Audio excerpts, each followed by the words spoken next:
Yeah, for me, in business, community is the most important part in whatever business you are, in banking, in hardware and software, in call centers, real estate, community. And what do I understand with that? It's that you connect with other people and you communicate very transparent. That's the essence of life. If you are transparent and you communicate, even if it's going tough, but still see through that you talk to each other, you will achieve things.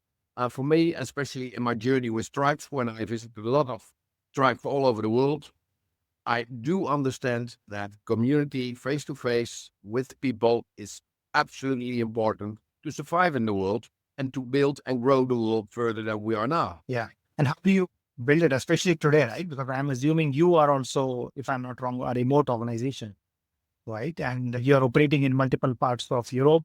And even today, we are meeting virtually. And I'm assuming you're doing many of your meetings without face to face interaction. So, how do you create culture? How do you build culture, both with your employees, but also with your customers, with your Yep. investors in the world that you're living in today?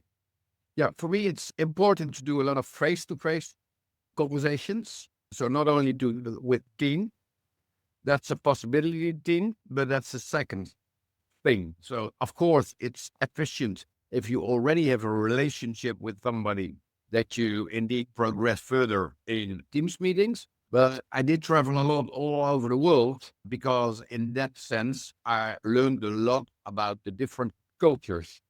And if you look at our sentences, there are a lot of sentences which you can't smell, feel through a Teams meeting. So you need to be in that place to really understand the culture. For me, that's the basic of starting a relationship. So I work according to 3 R's. It's building your reputation. From your reputation, you get a relation. And in the end, after you have a relation, there will be a trade. That can be in a private life, but it can also be in business life. You get that if you have a really throughout set up good relationship. And a relationship can be made, but you need to meet each other face to face from the beginning. Yeah. And do you deliberately plan in these face to face engagements with the people that you work with? Speak a bit about that. Absolutely. What I do, the people I work with, I always have a one-on-one every week.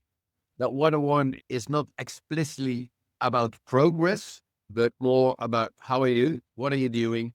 I do that through a what we call a Socrates way of working. So indeed, understand what the other is doing, asking a lot of questions, and then see where you can help the other one to progress in his.